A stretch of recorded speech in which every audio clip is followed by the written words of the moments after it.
باری پر اپنے باپ کی رچائی ہوئی سازش کا راز کھل گیا۔ وہ شاید اپنے باپ کے مینیجر کی باتوں پر یقین نہ کرتا، کیونکہ اس کے باپ کا مینیجر دھوکے باز تھا۔ اس نے آفس میں گھپلا کیا تھا اور بہت سارا پیسہ اس نے ادھر ادھر کیا تھا، جس کی وجہ سے باری کے لیے اس پر یقین کرنا ناممکن تھا۔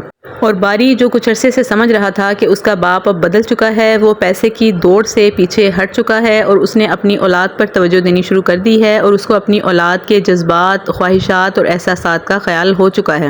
لیکن یہ بات باری کی محض خام خیالی نکلی، اور باری پر یہ تمام سچائی واضح تو ہو گئی، لیکن پھر بھی وہ ان باتوں پر اتنی جلدی یقین نہیں کرتا اگر وہ اپنے باپ اور اپنے تایا کی باتیں نہ سن لیتا۔ نروس بریک ڈاؤن ہونے کے بعد بالآخر باری کو ہوش تو آ گیا، لیکن اب وہ اصل ہوش کی دنیا میں واپس آ چکا ہے، اور وہ جان چکا ہے کہ اس کے ساتھ کیا چالاکی کی گئی اور کیا کھیل کھیلا گیا۔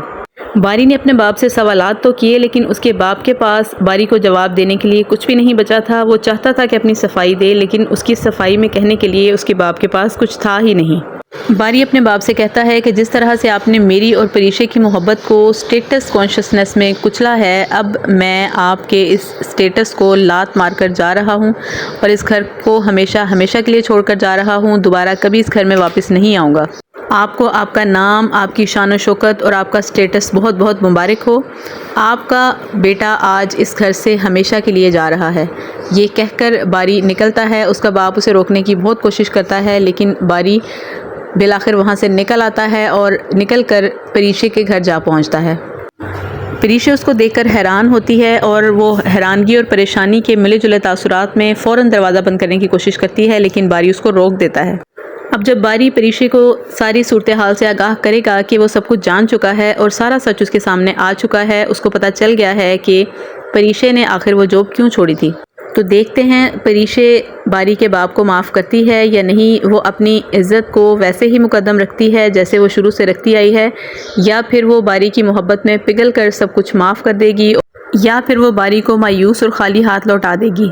اب ہونا تو یہ چاہیے کہ باری پریشے کی دادی جان کے پاس جائے اور جا کر ان کو ساری سچویشن بتائے، اور ان کو بتائے کہ کس طرح سے پریشے کو اس کے باپ نے جاب سے نکالا تھا، اور اب وہ معافی مانگنے کے لیے آیا ہے اپنے باپ کے بہاف پر، اور وہ چاہتا ہے کہ پریشے بھی اس کو معاف کر دے اور پریشے کے گھر والے بھی اس کو داماد کے طور پر قبول کر لیں۔ اب دادی جان ہیں جو سمجھداری سے اس سارے معاملے کو ہینڈل کر سکتی ہیں، ورنہ پریشے سے تو ہمیں کوئی امید نہیں۔ دوسری طرف رومیسا ہے جس نے اپنا ٹاکسک ہونا پھر سے ثابت کر دیا، اور اس نے یہ ثابت کیا کہ وہ دوسروں کے لیے کس قدر خطرناک ہے اور دوسروں کی خوشیوں سے وہ کس قدر جلتی ہے، اور وہ کسی کو راضی اور خوشحال نہیں دیکھ سکتی۔ اپنی طرف سے تو اس نے پریشے کا اچھا آیا ہوا رشتہ اس کے گھر سے واپس بھجوا دیا، لیکن وہ یہ نہیں جانتی کہ اس نے پریشے کا بہت بڑا کام آسان کر دیا ہے۔ اس نے پریشے کا رستہ خود ہی صاف کر دیا۔ اب یقیناً پریشے اور باری کو ایک ہونے سے کوئی نہیں روک سکتا۔ ان دونوں کی ملنے کی راہیں ہموار ہو چکی ہیں۔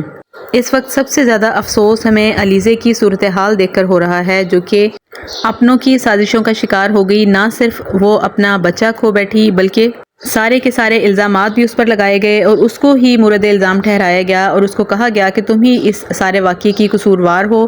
اگر تم اپنا خیال اچھے طریقے سے رکھتی تو کبھی یہ نوبت ہی نہ آتی۔ جبکہ علیزے بیچاری حیران پریشان ہے کہ اس نے تو اپنا خیال رکھنے کی پوری کوشش کی، وہ کام میں بیزی ضرور تھی، لیکن اس نے اپنی صحت سے کوئی بھی غفلت نہیں برتی۔ علیزے تو اس سب کو قسمت کا لکھا ہوا سمجھ کر قبول کر چکی ہے، لیکن اب دیکھنا یہ ہے کہ کب رمشا کی حقیقت سب کے سامنے آتی ہے، اور رمشا جس نے اتنی بڑی چال چلنے کے بعد سب کو بیوقوف بنا کے رکھا ہوا ہے، دیکھتے ہیں کہ اس کی یہ چال کب کھل کر سامنے آتی ہے، اور اس کی چال سامنے آنے کے بعد زہیب کا کیا رویہ ہوتا ہے۔ علیزے بیچاری اپنی ساس کے پاس معافی مانگنے کے لیے جاتی ہے، لیکن اس کی ساس اسے صاف لفظوں میں کہہ دیتی ہے کہ معافی مانگنی ہے تو جا کر زہیب سے مانگو، اور وہ علیزے کو ڈانٹتی ہوئی کہتی ہے کہ تمہاری لاپرواہی کی وجہ سے میرے بچے کی خوشیاں خاک میں مل گئی۔ میرا بچہ جو رات دن اپنے بچے کے آنے کے انتظار میں تھا، تمہاری اس حرکت کی وجہ سے خاموش ہو کر رہ گیا ہے۔ ادھر علیزے کا دل زہیب کو دیکھ کر بھی کرتا ہے، اور اپنی ساس کے رویے کو دیکھ کر بھی وہ بہت زیادہ افسردہ، پریشان اور دکھی ہے۔ حالانکہ اس وقت اسے ایک ایموشنل سہارے کی ضرورت تھی، لیکن چونکہ باپ ہونے کی حیثیت سے زہیب بھی اس وقت اپنی اولاد کے لیے بہت زیادہ دکھی ہے، اور وہ اس طرح سے علیزے کا خیال نہیں رکھ پا رہا جس طرح سے اسے رکھنا چاہیے تھا۔ پہلے پہل علیزے کو دکھی دیکھ کر لگ رہا تھا کہ اب زہیب اس سے دور ہونا شروع ہو جائے گا، لیکن آہستہ آہستہ یہ حقیقت کھلی کہ زہیب صرف ٹراما کا شکار تھا۔ وہ اس وقت صرف دکھ کی کیفیت سے گزر رہا تھا، اس لیے وہ تھوڑی سپیس چاہتا تھا، اپنے ذہن کو تھوڑا سا مطمئن اور تیار کرنا چاہتا تھا۔ اور اب جب کہ وہ سنبھل چکا ہے، اس نے یہ فیصلہ کر لیا ہے کہ وہ اپنی بیوی کا علاج کروائے گا۔ اب دیکھنا یہ ہے کہ کیا علیزے کی ساس اور رمشا زہیب کو ایسا کرنے دیتی ہیں؟ کیا وہ زہیب کو یہ اجازت دیں گی کہ زہیب علیزے کا علاج کروائے اور اس پر بے تحاشا پیسہ خرچ کرے؟ علیزے کے والدین تو غریب تھے، وہ تو علیزے کا علاج نہیں کروا سکے، لیکن اگر علیزے کا علاج ممکن ہے تو یقیناً اب زہیب اس علاج میں کوئی کسر نہیں چھوڑے گا۔ اس نے ثابت کر دیا کہ وہ واقعی ایک باوفا اور سچا مرد ہے۔ اگر مرد واقعی ہی اتنے اچھے ہوتے ہیں تو اللہ تعالیٰ ہر بیٹی کے نصیب میں ایسا ہی مرد کرے۔ اس وقت ڈرامے کا سب سے پازیٹیو کردار زہیب ہے۔ دوسری طرف رمیسہ ہے جس نے اپنی تمام زندگی کی جمع پونجی اپنے بیٹے کے حوالے کر دی، یہ سوچ کر کہ وہ ان پیسوں سے ڈھیر سارا پیسہ کما کر لائے گا جس طرح وہ ایک بار پہلے لے کر آیا تھا۔